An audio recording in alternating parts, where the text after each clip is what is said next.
Bienvenue, nous sommes en Guadeloupe, on va débuter la 63e édition du Tour cycliste. Chaque année, le public guadeloupéen attend avec impatience cet événement et pour cause, c'est la plus importante manifestation de ce département. Détails et contours de ce phénomène en images. Le Tour cycliste de la Guadeloupe n'est pas une légende. Chaque année, l'île vit dans une ambiance particulière. Le Tour est l'affaire de tous. La ferveur populaire s'intensifie dès lors qu'un enfant du pays remporte la tunique jaune. Souvenir, 1991, Molière-Gène surprend et déjoue le piège colombien. 21 ans plus tard, Boris Carène fait vibrer les cœurs et l'essence des Guadeloupéens. Il est depuis adulé comme une star. C'est un bonheur, c'est une joie, c'est une satisfaction. Tous les habitants de la Guadeloupe, le monde qui me supportent, qui m'aident. Et je remercie tout le monde. Cela fait 63 ans que cela dure, un petit Tour de France en soi. Considéré comme un événement majeur dans la Caraïbe, les moyens économiques institutionnels sont importants et assurent à l'épreuve son label international. Les médias dans leur ensemble sont sur le pied de guerre. La chaîne publique Guadeloupe Première prend de la hauteur. Des sélections nationales, des clubs et des coureurs, et non des moindres, l'Allemand Jans Voigt, Nicolas Jalabert, Johan Gen ont laissé leur nom au palmarès de la course.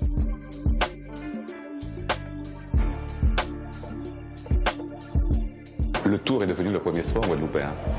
Avant, on était footballeur. On est devenu athlète avec l'avènement de Roger Bambuc. Mais le Tour est devenu le sport majeur de la Guadeloupe.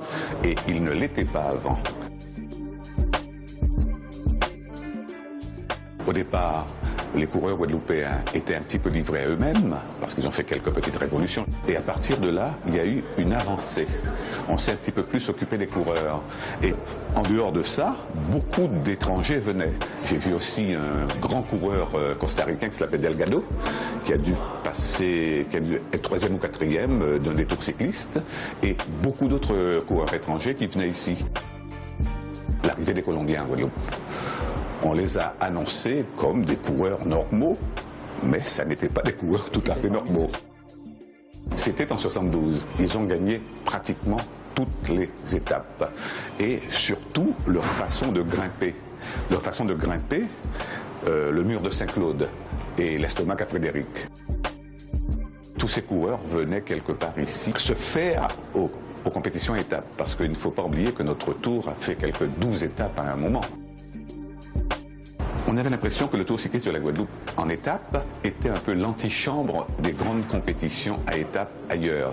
Et les coureurs guadeloupéens se formaient. Il y a eu des départs à l'Institut national des sports ou dans d'autres pays.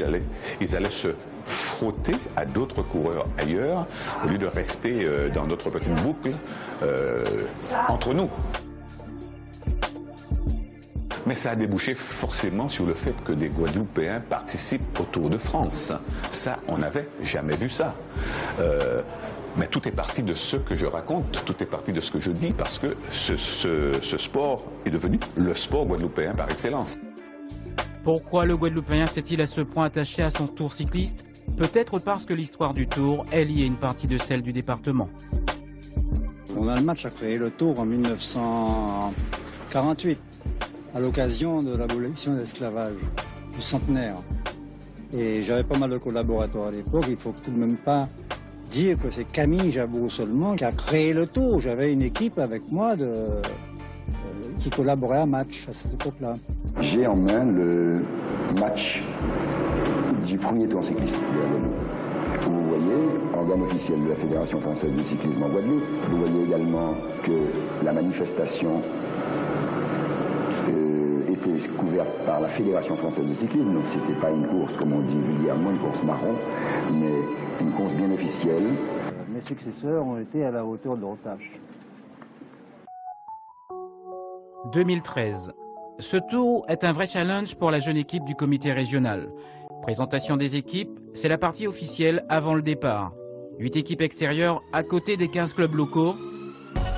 Première mission accomplie pour l'organisation.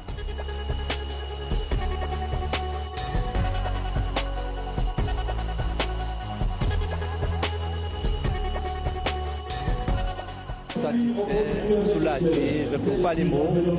En tout cas, le tout est bien parti pour moi et pour la Guadeloupe en général. C'est une première pour moi et je prends à cœur ma responsabilité de marraine de ce tour. Pointe-à-Pitre et le Tour, l'histoire d'amour dure depuis 1948.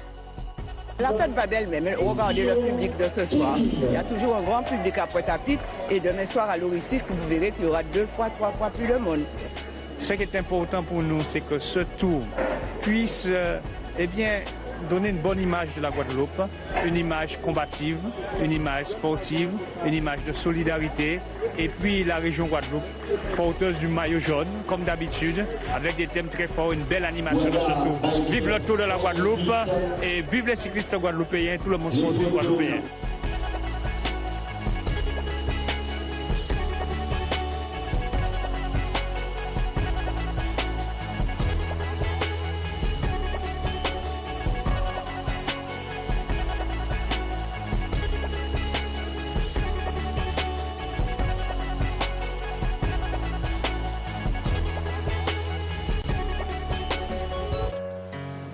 Comme à chaque fois, le public s'est déplacé en masse pour assister à l'événement.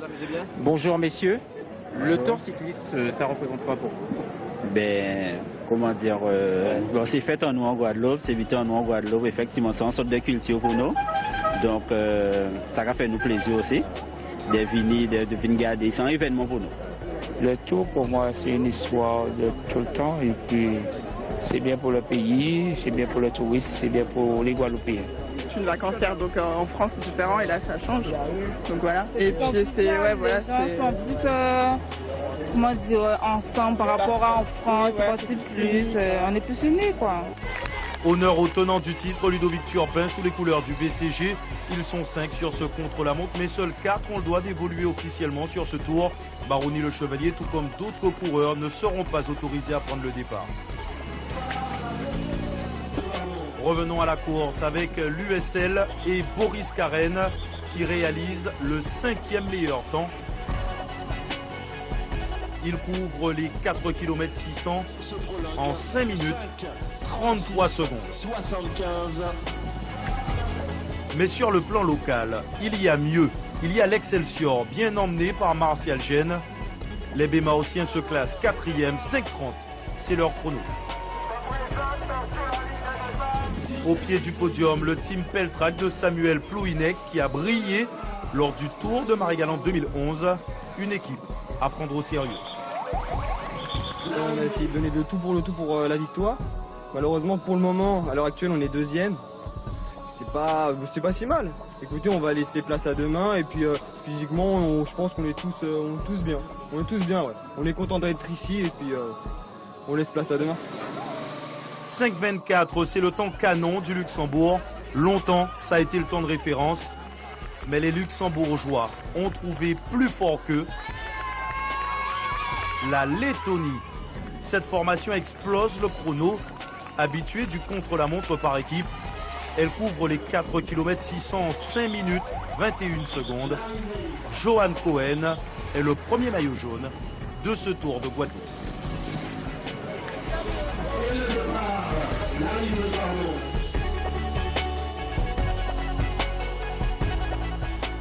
Ça fait pas que je viens au départ, j'aime bien le vélo, je trouve ça extraordinaire. Il faut vraiment beaucoup de courage, beaucoup d'efforts et puis c'est beaucoup de travail, hein. On dirait pas comme ça.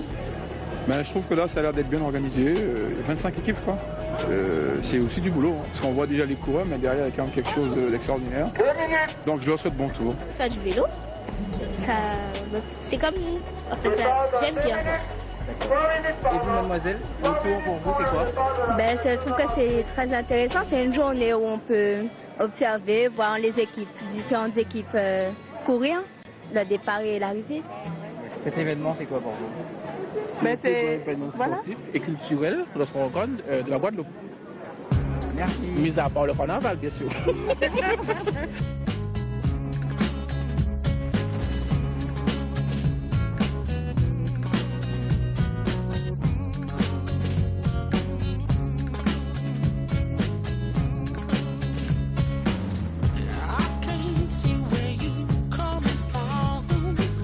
But I know just what you're running from.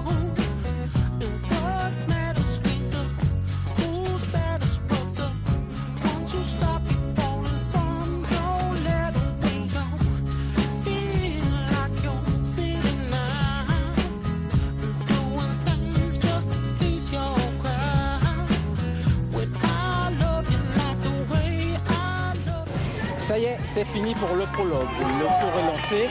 Les coureurs semblent affûtés, ce qui promet une belle bagarre sur les routes de la Guadeloupe. On se retrouve demain pour le résumé de l'étape.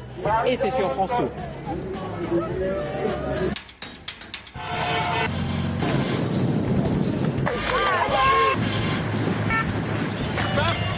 Salut à tous, ça y est, c'est parti pour la première des 10 étapes du Tour cycliste de la Guadeloupe. 163 km au programme entre Pointe-à-Pitre et Saint-François. Une journée sans grande difficulté pour les 144 coureurs engagés, mis à part la chaleur, comme vous pouvez le constater. Allez, place maintenant au résumé. Un départ sous les chapeaux de roue, c'est une coutume dans les courses en Guadeloupe.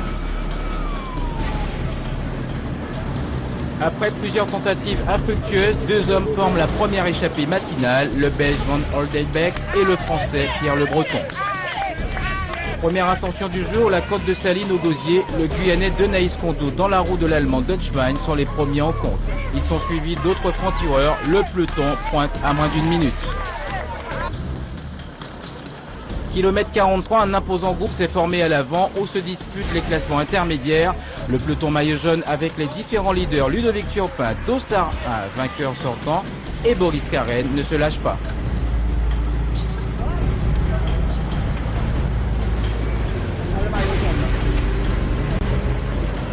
Dans l'enfer du Nord, nouvelle configuration de course, ils sont 7 à l'avant et profitent de la moto fraîcheur.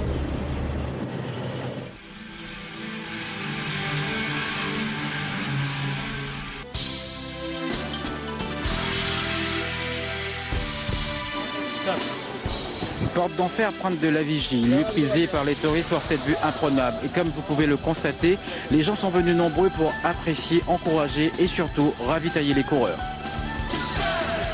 À chaque tour de la Guadeloupe, l'étape qui passe ici, je suis là. Ouais, tous les ans, quoi, on va dire.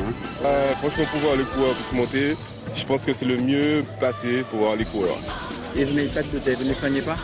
On a une bouteille, mais on l'a laissée dans la voiture. Merci, bon tour. Ok, merci. Ces hommes conjuguent leurs efforts et conservent une avance confortable. À 1 minute 16 secondes, le peloton maillot jaune assure un tempo.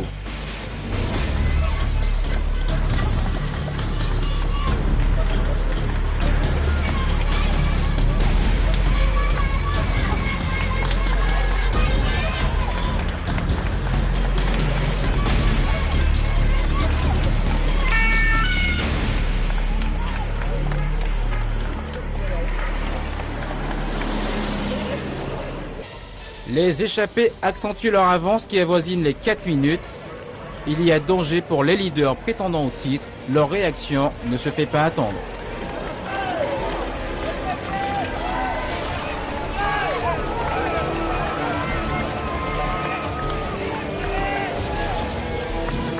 Conséquence, au kilomètre 153, l'écart se réduit mais reste confortable pour que cet échappé aille au bout.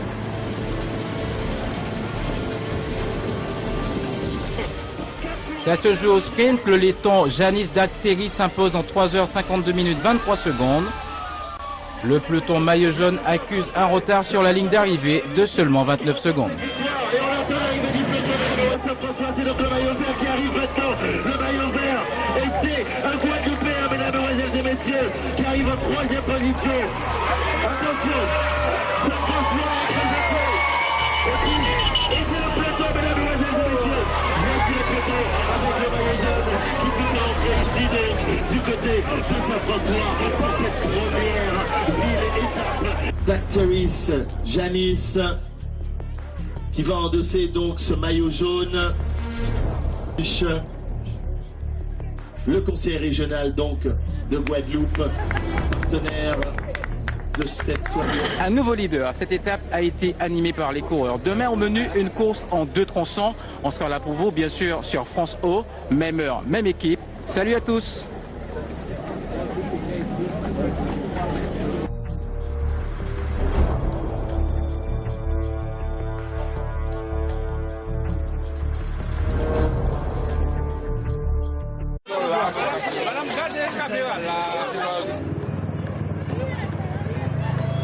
Salut à tous, première excursion en montagne pour cette deuxième étape du Tour cycliste de la Guadeloupe. Saint-François-Baillif, Trois-Rivières-Gourbert, l'essentiel en images.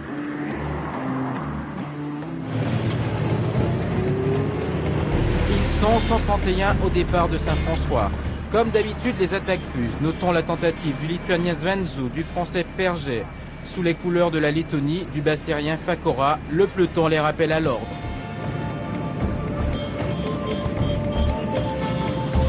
Au 26e kilomètre, l'ardoisier indique 1 minute 30 d'avance pour ces 4 hommes. Mathieu Perget, encore lui, Shimizu le japonais, Quenen le luxembourgeois et Adrien Alidor, le seul sociétaire d'un club de Guadeloupe. L'avance des fuyards augmente. Dans l'ascension de Bananier, le japonais imprime le rythme, Alidor est lâché, Perget résiste mais va subir le même sort. Seul Quenen parvient à rester dans le sillage de Shimizu.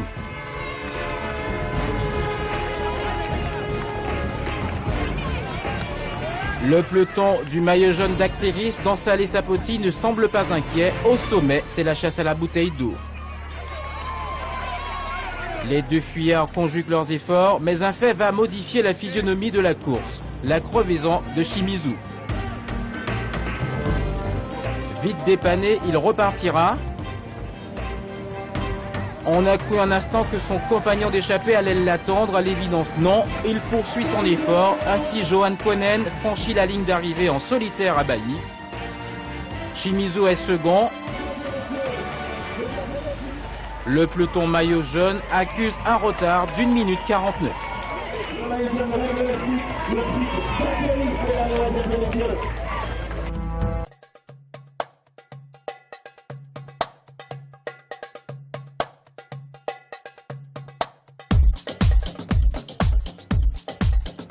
Le Tour cycliste de la Guadeloupe est un espace d'information et de communication. Allons voir tout de suite avec Emmanuel ce qu'il en est. Alors Emmanuel, on a vu que tu nous as fait un beau graphe, il y a beaucoup de couleurs. Alors qu'est-ce que tu as voulu exprimer? Donc le message il est simple et clair, c'est Babi à mon sens, le petit fusil la tranquille, non à la violence. Et puis voilà, j'ai signé Manu, la petite flaque rouge représente le sang qui a été versé, tout le sang qui a déjà été versé, tout ça. Donc c'est pour changer un petit peu les idées en fait, pouvoir réfléchir plus à ce qu'on peut faire, changer les agissements. D'accord. Attention, chronomètre. Ensemble debout contre violence, c'est un concept qui a été mis en place par le CRJ, le Conseil régional des jeunes et la région Guadeloupe. Donc c'est surtout par rapport à l'excès de violence qu'il y a eu sur notre île durant les derniers jours. Donc on est à 23 homicides à peu près depuis le début de l'année, il y en a eu hier encore. Donc voilà, on essaie vraiment de montrer que les élus sont là, que nous sommes là pour lutter contre la violence. Voici un jury. Deuxième jury. Alors dites-nous monsieur, pourquoi est-ce que vous avez choisi, en tout cas le Conseil général, de communiquer à travers le Tour? Alors par rapport à ce qui est au niveau de l'alimentation, puisqu'actuellement l'alimentation est quelque chose d'important en fonction de manger-bouger, il faut que les gens puissent manger correctement, équilibrer et bouger. Donc c'est notre démarche actuelle au niveau du Conseil général. Avec notre... Ah ouais? Ah ouais?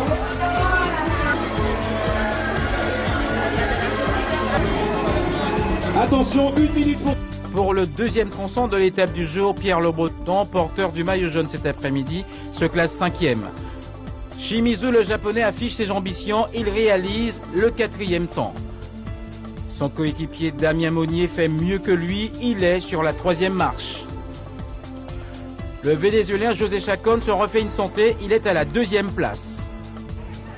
Le vainqueur 2012, Ludovic Turpin, réalise le meilleur chrono, 13 minutes 7 secondes 65. Ça y est, c'est terminé. Cette deuxième étape a donné son verdict. Une première explication entre les hommes forts. Nous, on se retrouve demain, toujours sur France O, même heure, même équipe. Salut!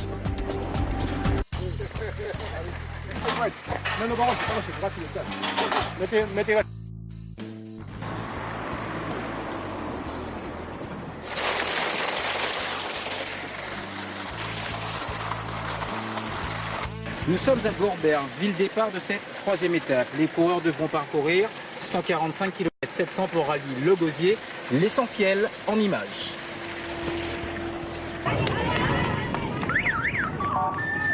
Gourbert-Gauzier, étape dite de transition. Pierre Le Breton est le nouveau patron du peloton. Ils sont plusieurs dans un mouchoir de poche en tête du classement général. La course reste ouverte, ce qui promet du beau spectacle sur la route du Tour. Illustration au kilomètre 31, d'escarmouche en escarmouche, un imposant groupe se forme à l'avant.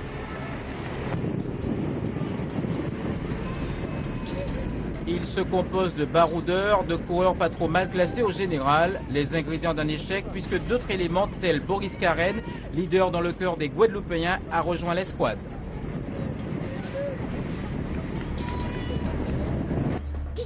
Le peloton maillot jaune, avec l'aide des autres leaders, joue du braquet pour colmater cette brèche. La jonction s'opère au kilomètre 92, juste après le dernier sprint intermédiaire. Il fait très chaud, nous sommes sous un soleil de plomb. Les coureurs souffrent sur leur vélo. Ils peuvent compter en tout cas sur l'appui et le soutien de parents, amis, supporters qui font un maximum pour leur apporter les soins au bord des routes. Vous allez soigner qui là, monsieur? Mon petit-fils Galas et Gary. Et là, vous voulez emmener quoi là? Il y a limonade, de l'eau. C'est suffisant, c'est ce qu'il aime, c'est ce qu'il vous a demandé? C'est-à-dire qu'il ne boit pas beaucoup, alors qu'on a déjà donné. On essaie de si toutefois il a besoin, on le donne. Certains sont prêts à prendre un maximum de risques, comme transporter une glacière à moto. Alors on va voir tout de suite avec vous. Vous avez transporté votre glacière sur la moto pour pouvoir soigner votre frère. Effectivement, c'est cela. J'ai deux petits coquelicots, donc j'essaie de faire mieux pour les soigner. Alors dites-nous, dans la glacière, vous avez quoi? Montrez-nous ce que vous avez dans la glacière. J'ai de l'eau, du coca et un ordinaire. De l'eau, du coca et un ordinaire. Ils savent que vous êtes là? Oui, oui. Mon père les a prévenus au départ, donc ils savent que je suis là. C'est toute une organisation qui est mise en place. Bien sûr, dès la veille, on prépare, on regarde le parcours, la course passe et après on se répartit les différents endroits. Et il fait chaud, il est important d'être là. Effectivement. Ok, merci. De rien. Et on va voir quelle est la technique pour bien soigner le coureur. Alors, quelle est la technique pour bien remettre un bidon à un coureur? Parce que là, ça roule quand même assez vite. C'est le sommet de la côte. Ouais, après la côte, ça descend vite, mais faut essayer de regarder, repérer son coureur et courir avec, vite fait. Et ça passe. On est habitué, les coureurs aussi, ils savent comment se placer pour. Mais ils savent en tout cas que vous êtes là. Oui, oui, ils savent ça, avant le départ. Ouais. Alors dites-nous, qu'est-ce que vous allez leur donner? Et vous étiez où avant? Ben avant j'étais au moule et je vais donner de l'eau et des fruits frais, parce que mes coureurs ils aiment ça.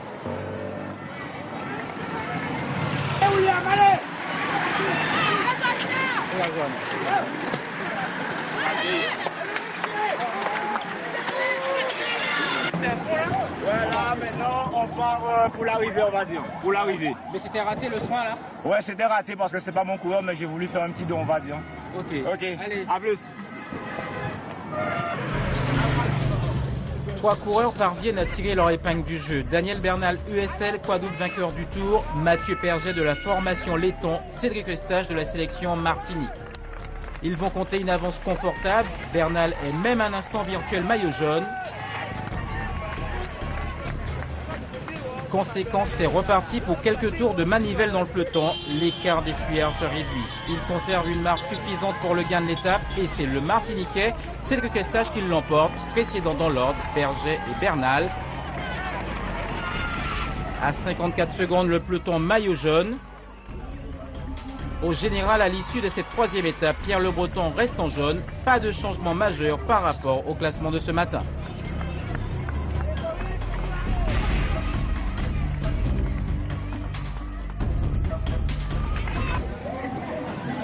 C'est terminé pour le Gauzier, l'étape dite de transition. Les coureurs ont offert du beau spectacle. Nous, on se retrouve demain, toujours sur France O, même heure, même équipe. Salut!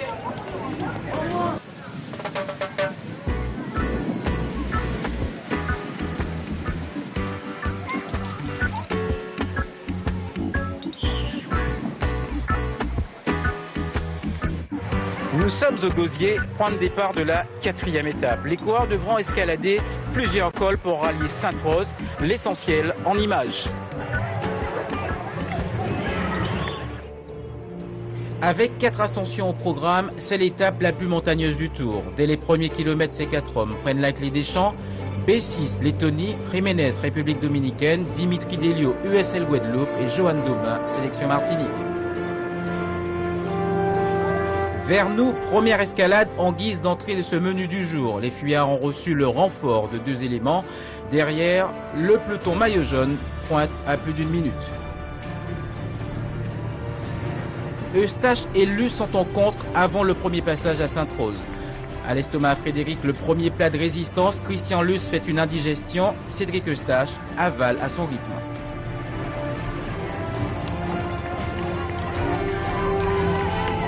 Dans Baillargeon, deuxième plat de résistance, Ludovic Turpin sonne la charge, le maillot jaune Pierre Le Breton fait l'effort pour rester au contact. Anzola, Shimizu, Boris Karen réagissent à leur tour, en somme les hommes forts.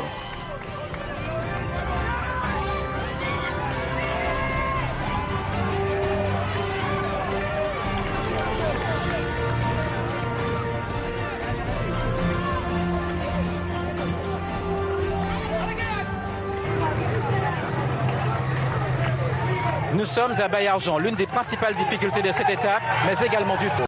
Baillargeon est un calvaire pour les non-grimpeurs.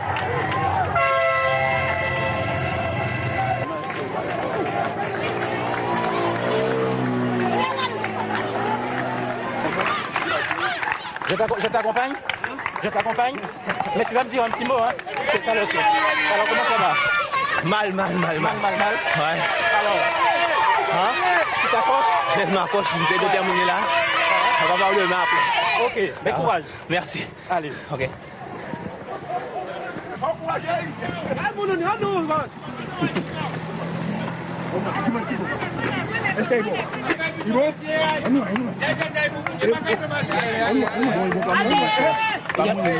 Non, c'est bon.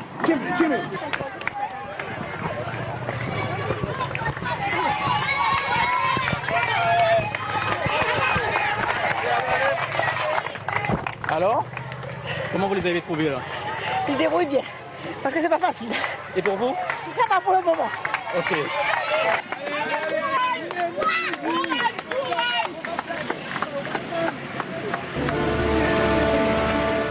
Les Mamelles, le dernier plat de résistance, Biel, Monnier, Jiménez, Chartier sont en tête de course. Derrière, le groupe maillot jaune avec Turpin, Karen, Eustache, Shimizu et les autres. Turpin accélère, le Breton s'accroche encore, Karen digère mal. À l'avant, ils ne sont plus que 2, Damien Monnier de l'équipe du Japon, Milan Jiménez du Luxembourg. Derrière les fuyards, le groupe maillot jaune entame la descente à vitesse grand V. La jonction s'opère avant la fin des Mamelles.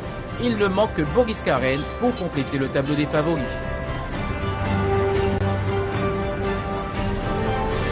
16 hommes vont se disputer la victoire d'étape. Au sprint, c'est Milan Jiménez qui se voit récompensé de ses efforts. Il triomphe à Sainte-Rose. Boris Karen accuse un retard de 3 minutes 01.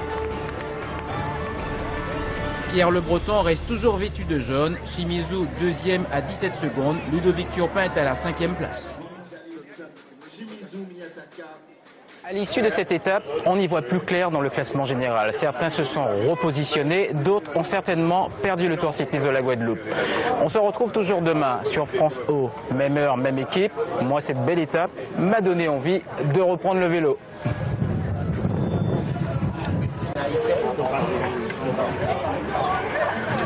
Cinquième étape, Sainte-Rose-Petitbourg. Retour sur le plat en grande terre. 145 km à parcourir. Théoriquement une affaire de sprinter. Nous sommes à mi-parcours de ce tour, l'occasion pour nous de faire un point avec notre expert Thierry Blanco en cyclisme sur ce qu'il a pu observer sur ce tour. Alors Thierry, qu'avez-vous retenu sur ces visages qui se sont illustrés? Ce que j'ai retenu, Francis, c'est qu'on est dans un tour professionnel, littéralement, cette année. Des gens qu'on ne connaissait pas sur le Tour de la Guadeloupe, à commencer par le visage de ce japonais incroyable qui s'appelle Shimizu, des jeunes comme Pierre Le Breton, qui est l'actuel maillot jaune, que nous n'avions pas encore vu sur les routes de la Guadeloupe, et puis des confirmations, hein, on connaît Boris Karen, on connaît Ludovic Turpin, le vainqueur 2012. Alors, stratégiquement, c'est pas facile à analyser parce que Ludovic Turpin, le vainqueur 2012, est un garçon qu'on attend peut-être un peu plus encore. Il est un peu seul. Il n'a pas la possibilité de dominer autant qu'il le souhaiterait. Il le dit d'ailleurs. Hein, il dit que ce tour est extrêmement relevé.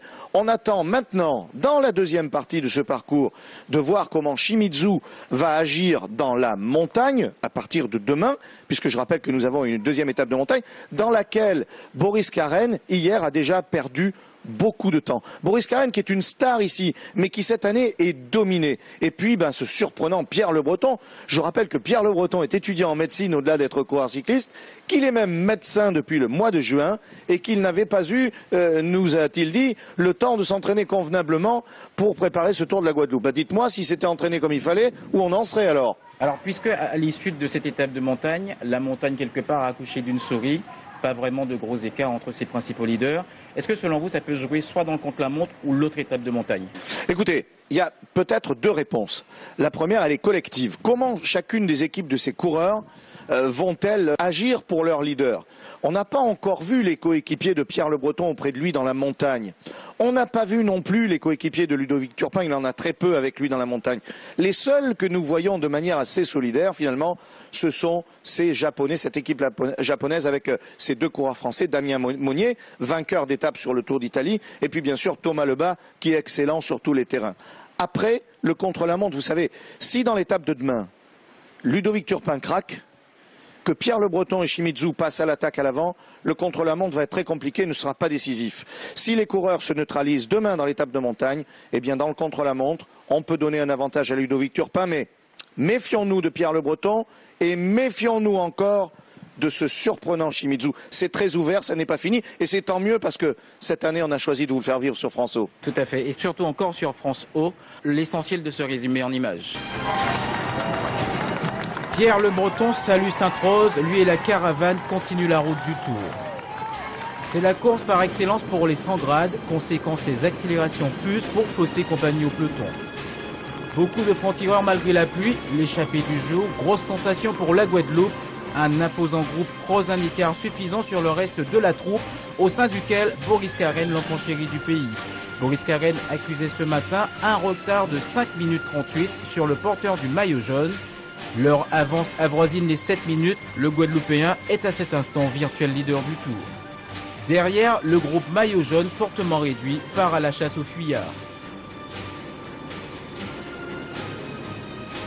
Au giratoire de Perrin, Boris Karen connaît quelques difficultés avec son vélo et au prix d'un bel effort, il revient et va continuer son opération remontée au classement général.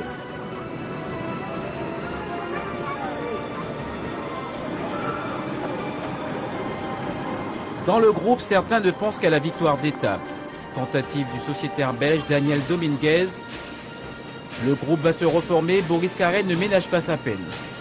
On s'approche de la fin, le peloton maillot jaune a gommé un peu de l'écart qui le séparait de la tête de course. À petit bourreau, ils sont 10 pour l'emballage final et la victoire sourit à César Biel, le luxembourgeois, qui devance Teddy Land. Boris Karen est le grand gagnant du jour. Il récupère 3 minutes 12 sur le leader.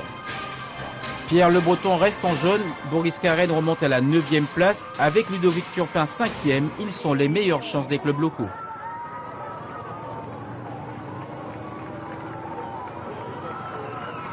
Sur cette 5e étape, on a eu droit à une réaction guadeloupéenne, comme quoi le scénario du Tour n'est pas écrit à l'avance. Pour la suite, on se retrouve demain, toujours sur France O, même heure, même équipe. Salut!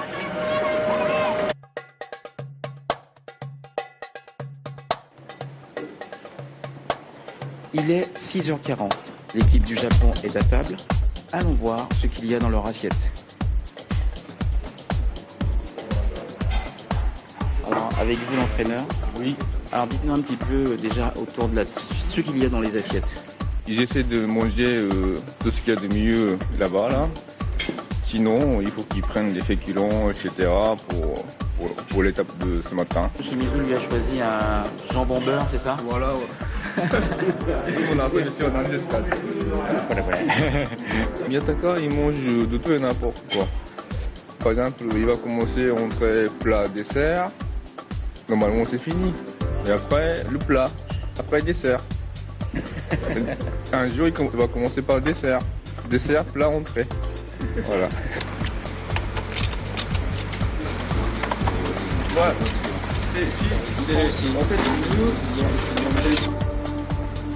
Nous sommes avec le mécano, dernière révision avant le départ. Alors dites-nous un peu ce que vous faites.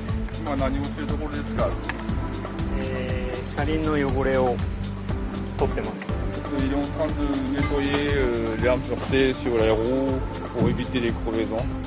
Ouais. Il a une attention particulière pour le vélo de Miyataka? 特に宮高の自転車は特別な何かことはありますか？空気圧のセッティングが、他のライダーより、低めのセッティングですね。En fait, Miyataka, comme c'est un petit gabarit, donc les pressions de boyau est différente qu'aux autres coureurs.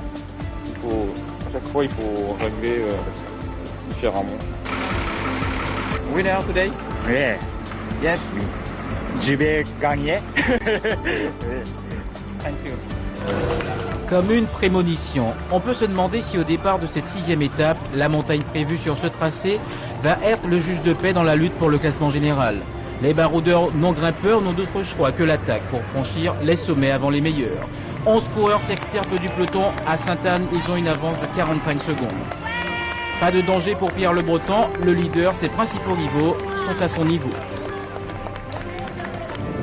Les coéquipiers d'Edwin Chancet, Anzola, 8e à 2 minutes 16, assurent le tempo, l'avance des fuyards se réduit. Au kilomètre 72, l'échappée est sous la menace d'un regroupement général. Ça ne chôme pas sur cette étape, une nouvelle tentative avec Martial Gène qui a chuté ce matin, vite rejoint par d'autres éléments.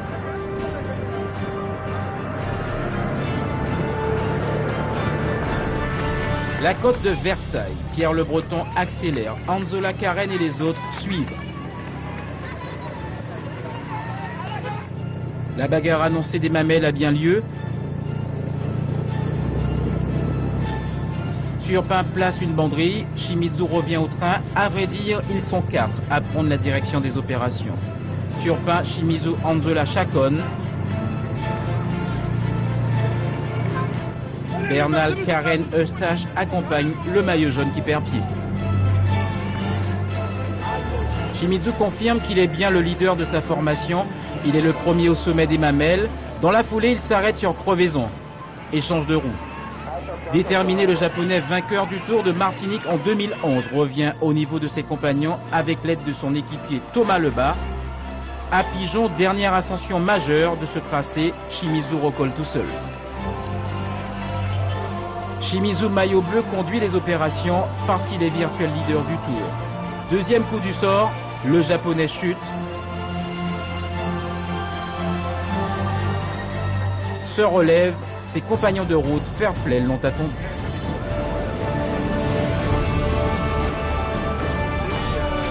Au sprint, Ludovic Turpin est le premier. Suivent dans l'ordre Anzola, Chacon et Shimizu. Shimizu est en jaune et mérite aussi le maillot du courage sur cette étape.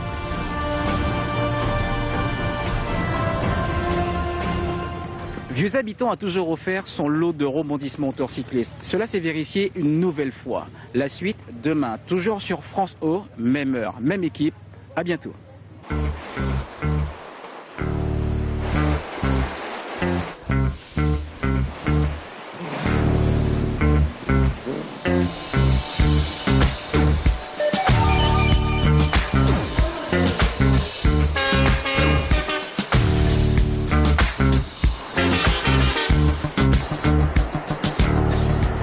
Bonjour, nous sommes à Vieux Habitant, une commune connue pour son charme naturel et sa culture du café. Vieux Habitant sera le point de départ de cette 7e étape.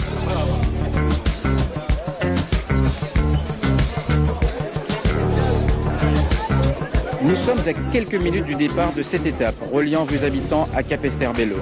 L'occasion pour nous de faire le point avec ces coureurs qui ne jouent pas les premiers rôles dans le classement général. Ça roule vite, ça roule beaucoup plus vite que l'année dernière. Bon, jusqu'à maintenant, bon, à part Eustache qui a gagné une étape pour la Martinique, on voit pour la Guadeloupe aussi que c'est difficile. Donc, bon, nous, on est à notre niveau. Hein. De temps en temps, ça permet de voir aussi le vrai niveau de notre cyclisme. Moi, je pense qu'il faut baisser le niveau du tour, passer à une place inférieure, comme le tour de la Martinique et le tour de Guyane. Bon, j'estime qu'il y a 2 ou 3 coureurs qui sortent du lot et puis le reste des coureurs est à leur place. Mon rôle ici est d'aider l'équipe au maximum. J'ai fait ce que j'ai pu sur le début du tour et depuis hier, ça devient dur pour moi. Donc je suis largement à ma place et je m'estime heureux de pouvoir repartir encore ce matin.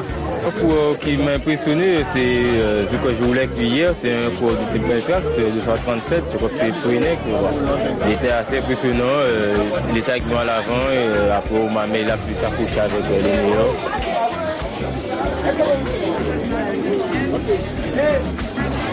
Le niveau quand même très élevé, mais bon, c'est quand même une bonne préparation pour moi parce que j'ai participé à la fin du mois au championnat du monde et une coupe du monde au Canada avec l'équipe de France du sport. Donc je pense que ça sera quand même une bonne préparation et je pense qu'à la fin du tour, j'aurai les jambes et je pourrai faire du bon résultat pour l'équipe de France.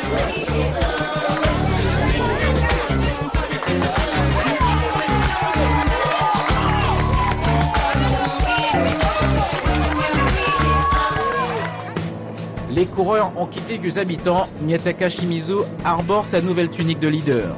Sa course d'hier, ses péripéties resteront dans les annales et cela qu'importe l'issue de ce Tour de Guadeloupe. 149 km pour ce 7e jour de course, le terrain est favorable pour ceux qui ont faim d'une victoire d'étape.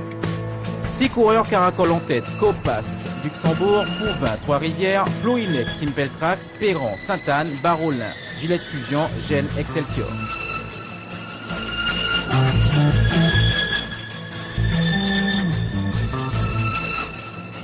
Ceux-là sont en chasse-patate derrière les fuyards, Alidor, Bondo, Eustache. Ils effectuent la jonction à Bémao.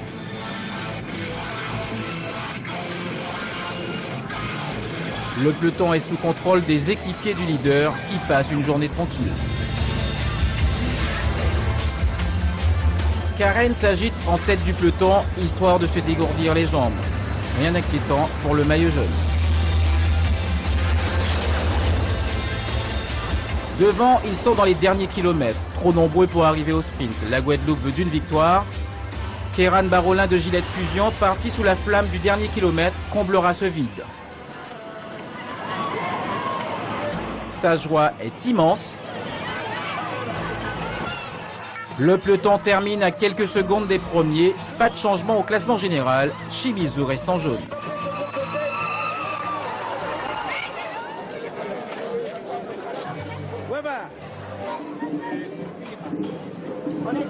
Gillette Fusion, mesdames, mesdemoiselles et messieurs. À l'issue de cette 7e étape, les coureurs auront parcouru plus de 900 km. Une question demeure. Parmi les principaux acteurs de ce classement général, Onzola, Shimizu, Jacob et Thiopin. Lequel d'entre eux va remporter le tour? La réponse demain sur France O, même heure, même équipe. À bientôt.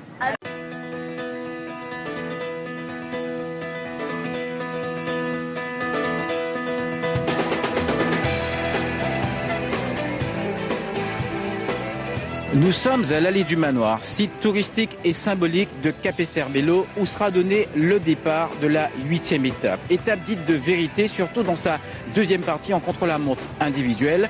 Le résumé en images. Et ils sont partis comme au début de ce tour sur les chapeaux de roue sur cette étape. De Capesterre-Belle-Eau à Goyave, des velléités matinales pour sortir du peloton. Miyataka Shimizu, le porteur du maillot jaune, suit la vague dans la roue de ses lieutenants. La pluie s'est invitée sur cette étape, eux sont aux avant-postes, 14 coureurs au total. Derrière l'avancée du peloton, gêné par la pluie, est toujours l'affaire de l'équipe du Japon.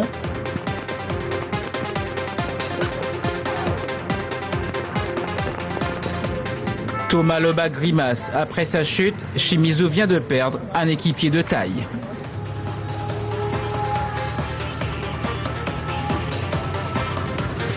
Du changement à l'avant, le team Peltrax de Pierre Le Breton, l'ancien porteur du maillot jaune, est passé à l'offensive. Il compte une avance de 3 minutes 08. À cet instant, le classement général n'est plus celui de ce matin.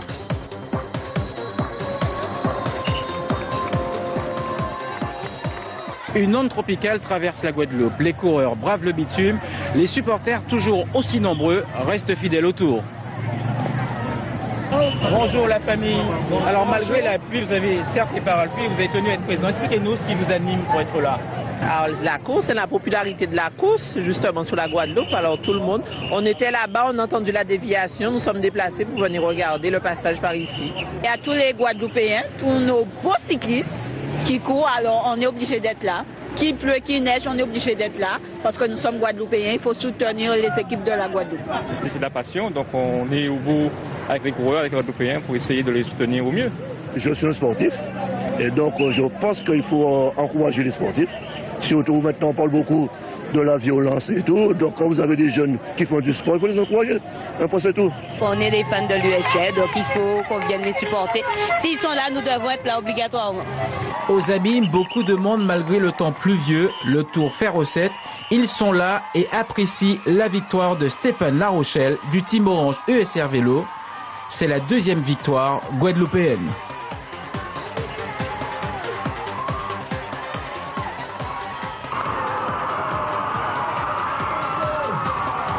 Le peloton pointe à 1 minute 58. Pierre Le Breton réalise un coup de maître.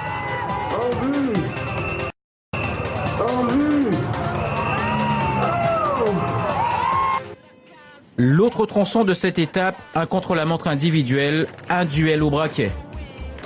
Daniel Bernal se rappelle à notre bon souvenir, il est crédité du 5e temps. Le nouveau porteur du maillot jaune, Pierre Le Breton, à l'issue du premier tronçon, est à la 4e place cet après-midi. Sur la 3e marche du podium, Samuel Plouinec, les 20 km sont couverts en 26 minutes 25 secondes. Edwin Sanchez Anzola est 2e en 26 minutes 19 secondes. Le meilleur sur la distance, c'est lui. José Chacon du Guada Bikers, son temps 26 minutes 16 secondes.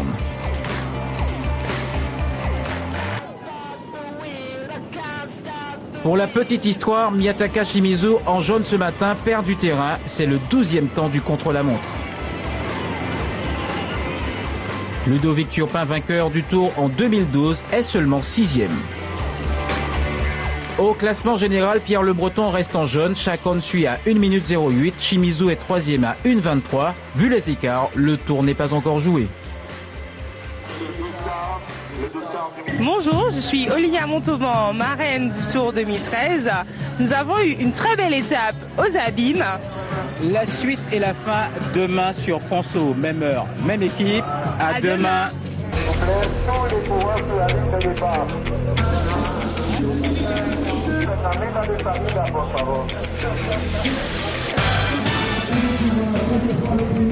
Bienvenue aux abîmes, point de départ de cette dernière étape. 123 km à parcourir pour rallier Basse-Terre. À l'issue de cette course, nous connaîtrons le vainqueur du Tour. Voyons l'ambiance au départ. Ce qui est important jusqu'à maintenant, on ne sait pas qui c'est qui va gagner le Tour. Il y a des possibilités, il y a, ça veut dire 3 ou 4 coureurs qui peuvent encore gagner. C'est ce qui est important pour nous.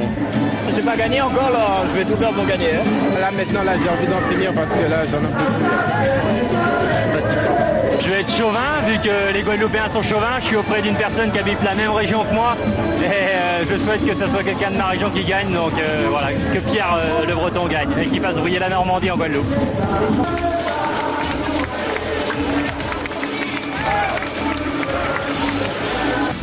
Peloton étiré dès les tout premiers kilomètres, ce serait une journée de course normale pour cette dernière étape. Le team Peltrax veut contrôler les débats, mais cela ne calme pas les ardeurs.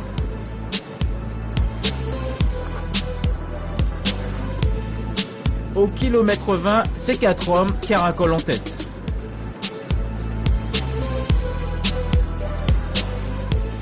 Vue aérienne du cimetière de Mornalo, haut lieu touristique. Le peloton avec les Belges qui prêtent main forte aux équipiers du leader Pierre Le Breton. Dutchman appuie sur les pédales pour creuser les écarts. Les relais s'enchaînent.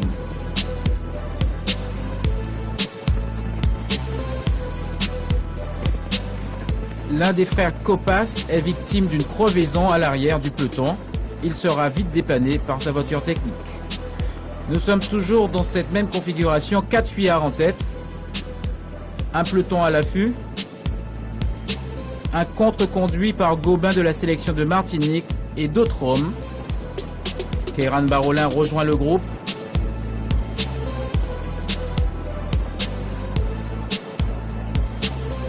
Alors que Jonathan, lui, de l'USL, préfère fermer la marche. Daniel Bernal a de bonnes sensations en cette fin de tour. En cavalier seul, il se lance à la poursuite des fuyards. L'USL veut durcir la course. Plouhinec s'emploie pour son leader, Pierre Le Breton. Boris Karen sort du groupe maillot jaune à son tour. Il fait le forcing, nous sommes au kilomètre 50.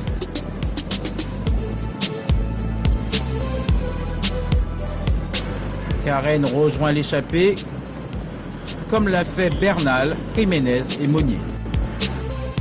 Il y a danger à l'avant pour le classement général.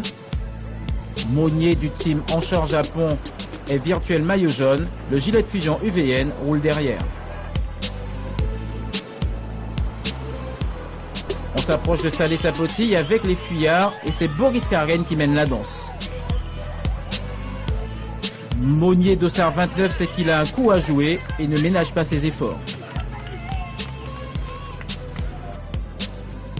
Pierre Le Breton est sans équipier à cet instant.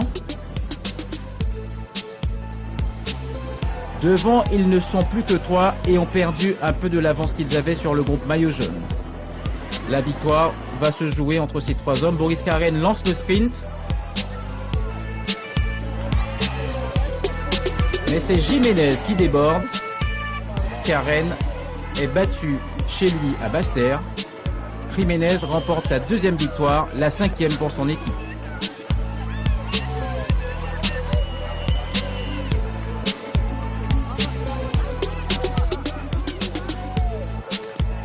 Pierre Le Breton est en jaune, José Chacon à la 2e place et Miyataka Shimizu est 3e à 59 secondes.